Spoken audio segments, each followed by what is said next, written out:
Nesse Papo Alesp, vamos falar sobre Outubro Rosa e os cuidados com a saúde da mulher.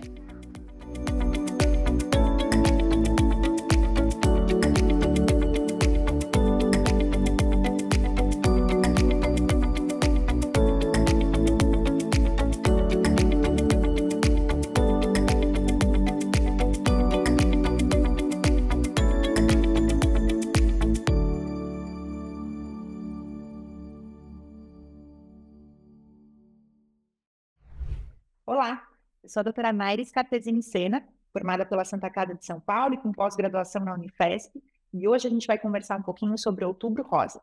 Vamos entender tudo sobre câncer de mama e câncer de colo do útero. Quais os fatores de risco e o que cada paciente pode fazer? Bom, o câncer de mama tem fatores de risco modificáveis e não modificáveis. Então vamos pensar primeiro no mais importante, que não é modificável, que é a idade. Quanto mais eu envelheço, maior o meu risco de desenvolver câncer de mama pelo envelhecimento das minhas células. Mas o que a gente mais quer é envelhecer muito e com saúde. Então, isso não é um fator que eu consigo modificar.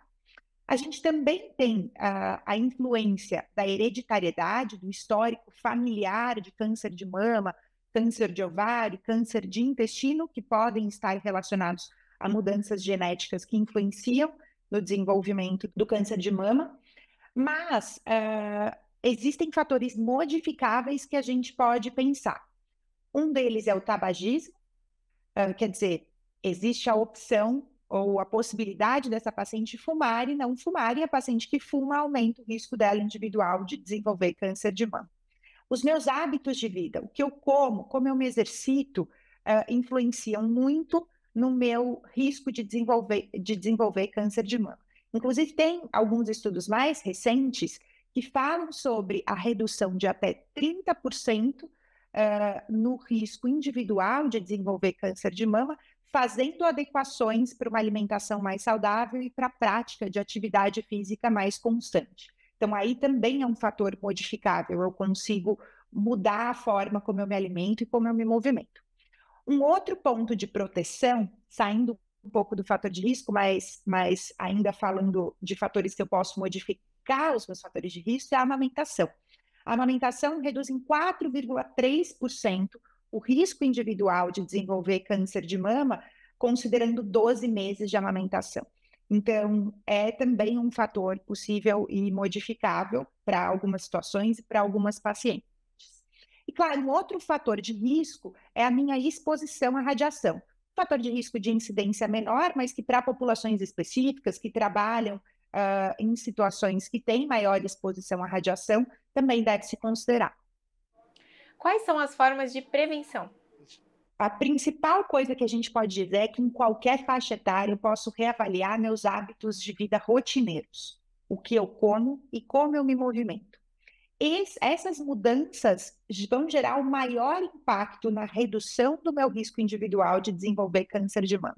Então, ter uma alimentação em que eu descasco mais e desembalo menos, em que eu escolho produtos com menos conservantes, em que eu faço um prato mais colorido, é de fato um fator de proteção para o câncer de mama. Me movimentar, fazer atividade física, e isso não é aquela atividade física focada no fim de semana, em que a pessoa muitas vezes fala, eu caminho todo sábado 1 hora ou 1 hora e meia. É muito melhor ela fazer 10 ou 15 minutos de algum tipo de atividade física todos os dias. Essa constância, sim, traz um benefício para o organismo. Esses dois pontos são os pontos principais para prevenir o risco individual de câncer de mama. Claro que se ela fuma, ela pode e deve parar de fumar.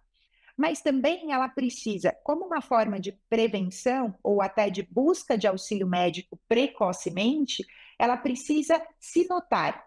Hoje em dia a gente não fala mais tanto do autoexame, a gente fala mais da autopercepção. Eu preciso perceber se aconteceu alguma mudança na minha mama, seja na textura dela, no aspecto, no mamilo, algum abaulamento, alguma retração. Quando eu me deito, eu sinto alguma nodulação. Quer dizer, essas sensações podem fazer com que essa mulher procure assistência médica antes do período rotineiro anual. E pode fazer com que a gente tenha um diagnóstico precoce que muda muito as chances de cura do câncer de mama. Quais são os exames preventivos necessários? O grande exame importante na prevenção do câncer de mama é a mamografia, que, segundo o Ministério da Saúde, é feita a partir dos 50 anos de idade. Mas quando a gente vê algumas outras instituições nacionais e internacionais que estudam o câncer de mama, existe a recomendação de começar ele a partir dos 40 anos de idade em populações específicas.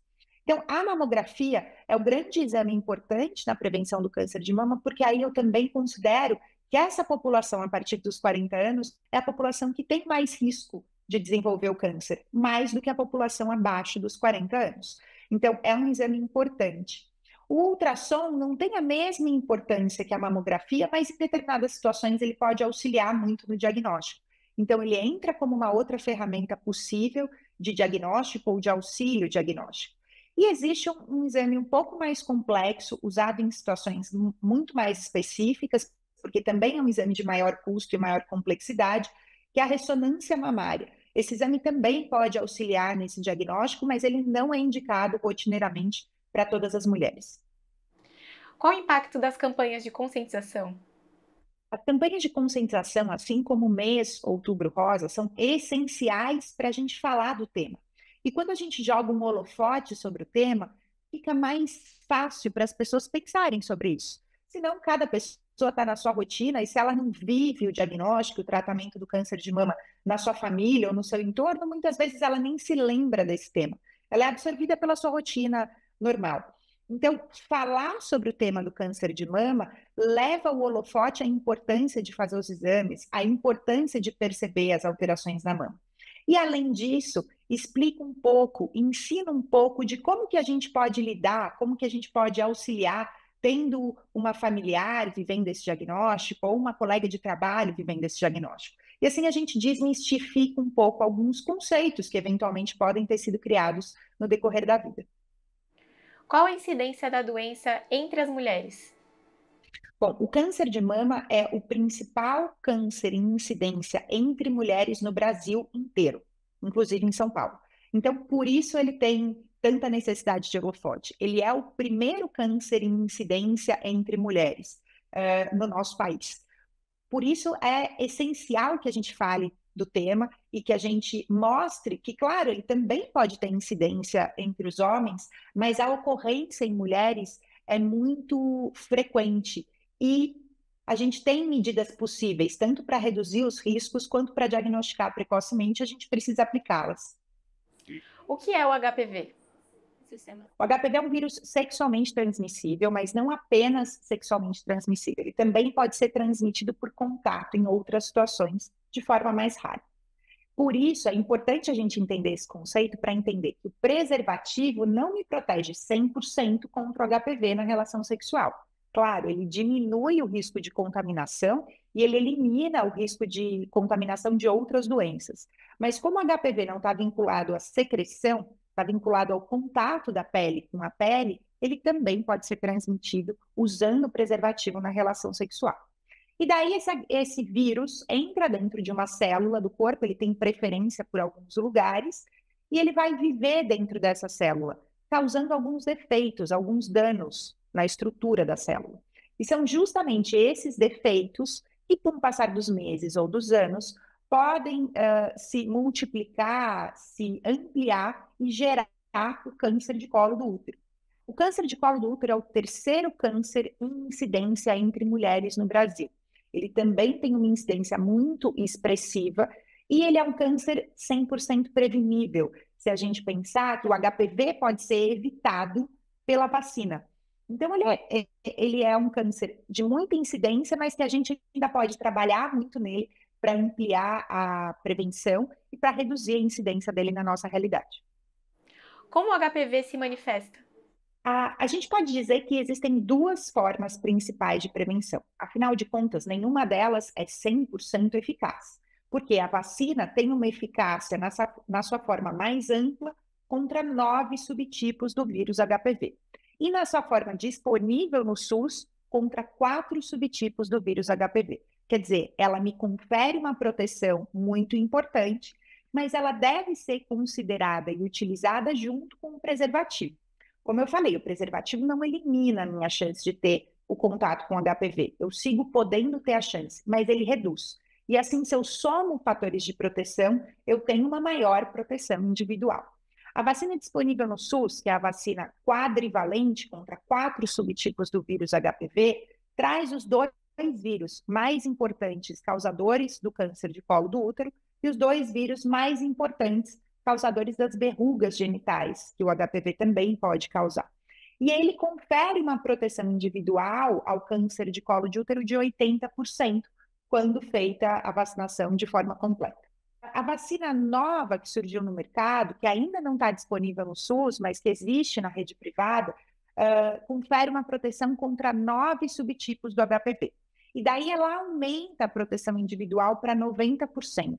Quer dizer, essa pessoa que tomou a vacina de forma completa nonavalente, ela vai ter uma proteção contra o câncer de colo de útero de 90%, além de ter uma proteção contra outros cânceres anogenitais, porque o HPV também pode causar o câncer de vulva, o câncer de pênis, o câncer anorretal, enfim, outros tipos de câncer com menor incidência, mas que a vacina também confere proteção. Qual a importância do programa de vacinação contra o HPV? Muito recentemente, o SUS passou por uma atualização do programa de imunização relacionado à vacina do HPV. Então, ele mudou algumas estratégias e, dessa forma, ele ampliou mais a população disponível para ser vacinada, justamente pensando nos adolescentes que, eventualmente, perderam a oportunidade de tomar a vacina. Então, antes, essa vacina era aplicada para meninos e meninas até os 15 anos de idade. Depois dessa atualização recente, eles mudaram a forma de aplicação da vacina e tornaram essa vacina uma dose única para ter uma maior abrangência populacional e ampliaram a idade até os 19 anos. Então, hoje em dia, todo mundo que não tomou vacina contra o HPV e tem até 19 anos pode tomar essa vacina quadrivalente gratuitamente pelo SUS. Isso é super importante como uma estratégia de saúde pública para ampliar a população de cobertura da vacina. E assim eu diminuo a circulação do vírus e isso gera, a longo prazo, pontos muito positivos na prevenção do câncer de colo do útero. E qual a importância de falar sobre o HPV durante o Outubro Rosa? Em 2000, na verdade, na década de 90, o Outubro Rosa, a ideia de usar o mês para falar sobre o câncer de mama, surgiu nos Estados Unidos. Daí foi ampliando pelo mundo. Mais ou menos na década de 2000, chegou aqui no Brasil. E daí, se não me falha a memória, por volta de 2010, chegou a ideia de unir o tema do câncer de colo do útero também. Pensando que é um câncer prevenível por uma vacina disponível pela rede pública aqui no Brasil, é muito importante a gente ampliar a conversa sobre o HPV e sobre o câncer de colo do útero, por isso o Outubro Rosa nos auxilia nesse tema. O HPV é extremamente presente na população, as estimativas mundiais é que 80% da população sexualmente ativa tem ou já teve HPV na vida, por isso é um diagnóstico muito frequente, mas que como traz alguns tabus associados e alguns temas de privacidade, muitas vezes as pessoas não falam sobre ele. Então, é mais fácil, hoje em dia, você encontrar uma mulher falando sobre o diagnóstico do câncer de mama e a vivência dela nesse tratamento, do que falando sobre o diagnóstico do HPV e a vivência dela nesse tratamento e acompanhamento. Então, é essencial nas mídias, nas redes públicas, a gente trazer essa possibilidade de conversa para que as pessoas se conscientizem, entendem, escutem, ouçam falar sobre HPV e procurem assistência médica para entender, puxa, será que eu tenho esse vírus? Será que eu tomei essa vacina? Como será que eu posso ampliar minha saúde aqui?